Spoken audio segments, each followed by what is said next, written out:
Hello， 大家好，我是沙白，我又来了。前面的这个开始的这个视频呢，是我在上海的一家著名的爵士酒吧 Heyday 的一场演出吧。然后这场演出也是来得非常的惊喜，就是我不是自己有在家里面这个弹这个就是La La Land的主题曲，然后呢就是被 Heyday 的这个经理看到了，因为他是我朋友，他说你有没有兴趣到 Heyday 来演出一下？其实以我的这个就是说弹钢琴的 skill， 我真是觉得说我没有这个资格上 Heyday 的这个大舞台，因为在上面表演的都是爵士大师。但是我当时想了一想说，人生苦短啊，对吧？我在想说，我如果回顾一生啊，我曾经有在 Heyday 这个舞台上有跟我还有我的闺蜜，对吧，共同合奏了一曲，那多棒呀！所以我当时就答应了，然后我就恬不知耻的上了舞台，然后也恬不知耻跟下面人说我不是专业的表演人士嘛，但是我觉得音乐就是音乐的语言是无国界的，然后我只是想用音乐来表达一下我对于这个音乐的喜欢，对，然后我就表演了，表演完以后，至今回想起来都觉得挺爽歪歪的。所以还是一句话，就是说，在你年轻力壮的时候，尽量要大胆去做一些让你临走的时候不要后悔的事情。那我今天想聊什么话题呢？我今天主要是想聊我和我的这个心理咨询师。我通过我的不懈努力啊，我终于就是和我的咨询师 BBI 呢又联系上了。我希望能够跟他有一次视频通话，就是在我去瑞士之前嘛，因为我心里面还有一些没有了却的一些心结，我希望能够跟他再 talk。那我就是说想跟你们分享一下，我就是说这么多年来，我其实认识 BBI 呢已经快7-8年了。就是我刚从新加坡回上海的时候，我就认识他了。那我第一次见他的原因其实是什么呢？就是因为我妈在那个时候被查出患有这个鼻咽癌，然后我一下子就是很受打击，我受不了，然后我就也不知道该怎么办，然后呢我就在网上开始搜索信息嘛。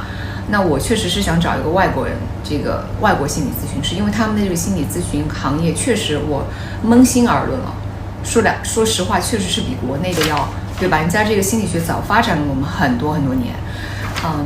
所以说我当时呢就在想说，我怎么才能找到外国咨询师呢？我灵机一动就搜了那个，就是 expat psychologist in Shanghai， 就是说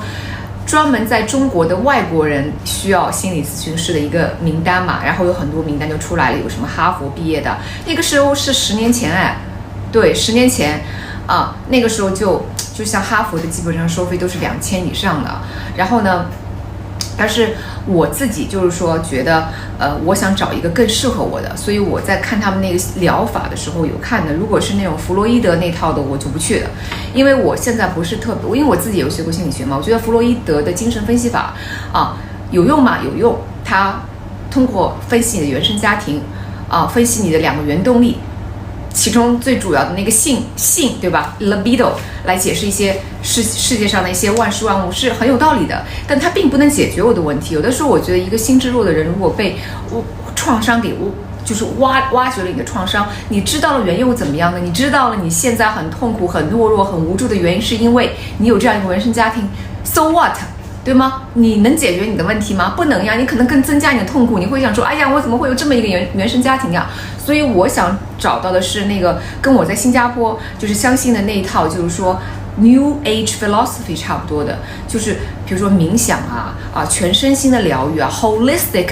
therapy 这种，我就找到了一个 holistic therapy， 然后一看 BBI 呢来自哥伦比亚嘛，我就去找上门了。然后呢，我当时坐下的时候也很拽的嘛，我说实话实说，我说我也是学过心理学的，咱也是学过心理学的。我说我很清楚我的原因，就是说我为什么会现在很痛苦嘛。我说我就自私，讲白了就是自私。我不是因为我觉得就是说亲人的离去这件事情本身，我觉得没有什么好悲哀的。就像我对于我自己的离去，觉得没有什么好悲哀的，对吧？你看我是个言行一致的人吧。但是我觉得我作为他的亲人，我觉得我很自私嘛，我不希望他离开我，就是 basically 我就是觉得说，如果他离开了我，我少了一个精神支柱，我就是这么的自私，我只是为了我难受，我不是为了我妈难受 ，you know。然后我就这么很拽的啊，你就看着办吧，我已经给自己分析好了，来 solution 啊，拿出解决方案。然后我那个心理咨询师莞尔一笑，他说：“哎呦，不错。”他说：“你这个看起来就是一个逻辑思维非常缜密，然后对自己有一个非常清晰自我认知的人。那你之前有就是说在你的自我表述中，你也表述过自己是个很独立的人，对吧？几乎就是不靠父母。那你这时候怎么又靠父母了呢？你这不是言行不一致了吗？”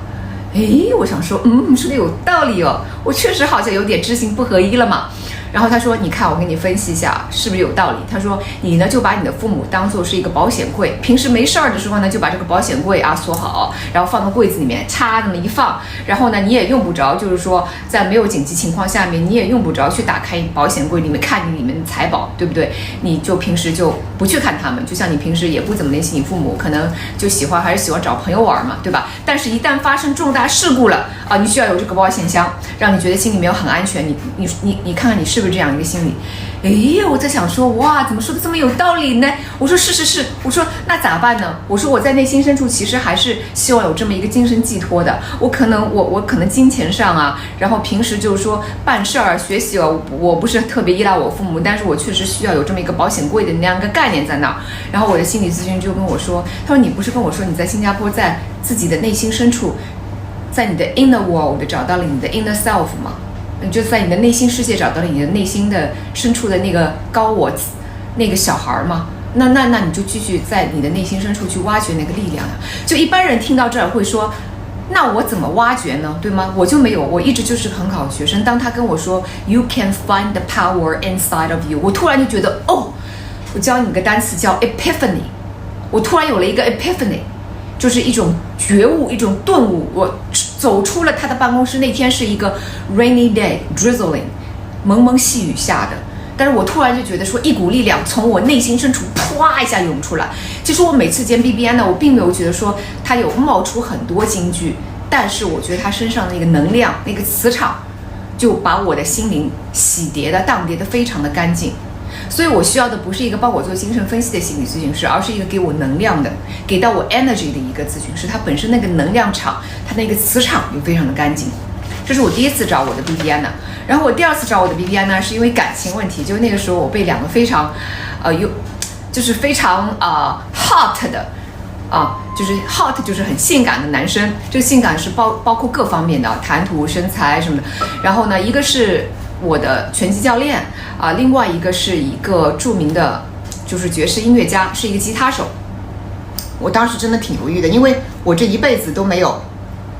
纠结过嘛，对吧？就是说我可能会有很多花花草草、莺燕燕，但是第一我有原则，我是从来没有介入过就是说什么三角恋这种从来没有介入过因为我觉得这个有什么必要吗？把自己就是搞到这种麻烦里面，天涯何处无芳草，对不对？我也从来没有什么同时跟两个人谈恋爱，也从来没有的。那么这次我真的是有点犹豫了，我们还没有到谈恋爱的阶段，但两个人都在追我嘛，我就不知道我该选谁，知道不？然后呢，我去找他了，我就把这两个人照片给他看嘛，一个嘛是8块腹肌，对吧？脸长得有点像陆毅和另外一个明星的一个结合体，然后呢，另外一个嘛又是个美籍华人，长得又高又帅，一米起码是1.90米吧，差不多那个身高，头小小的，然后整个谈话的腔调感觉就有点像那个竹野内丰，或者是有点像竹野内丰和那个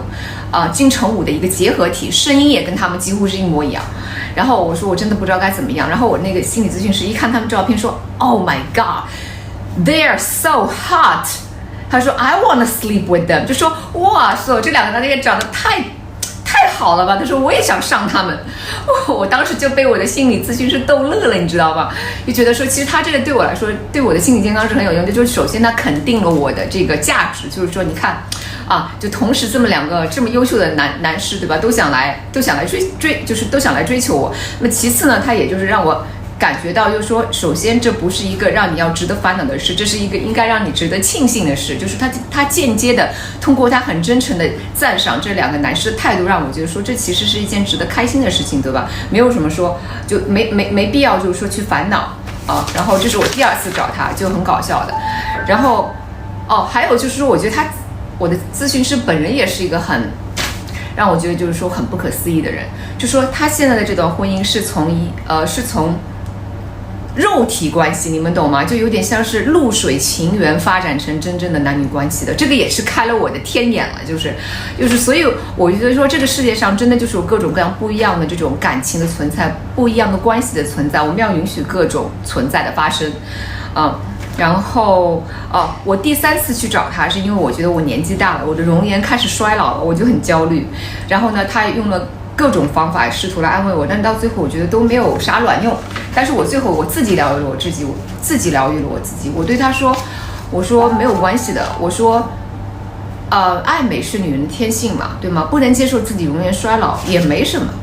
我就是不能接受了，怎么了？我拥抱这个有缺陷的自己，我拥抱我自己不能接受我衰老的这样的事实，然后突然我自己就释怀了，就是我是属于一个特别愿意拥抱自己缺点的人，愿意原谅自己的人，知道吗？我自己有的时候也会给自己做疗愈，就是我自己拥抱我自己内心深处的小孩，就觉得说你有这个那个缺点没什么，我们大家都是人 ，OK？ 就像我之前说的，我们是人，我们不是神，拥抱自己，允许自己有这样的缺点，然后你就被疗愈了。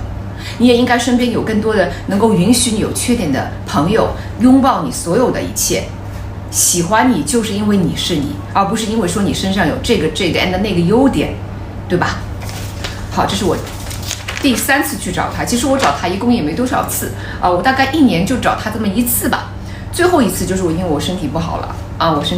然后我发现在身体不好这个课题上面，我觉得我的咨询师对我的帮助也是微乎其微的。也就是引用某个名人说的话吧，就是任何的疼痛其实都不是真的疼痛，除了是生理的疼痛，任何事情都不是大事，除了生老病死。所以这个话题这个课题的这个研究由我自己去修行了，而且我觉得我已经得到圆满了。OK， 这就是我今天想分享的所有了，谢谢大家，祝大家周末愉快，拜拜。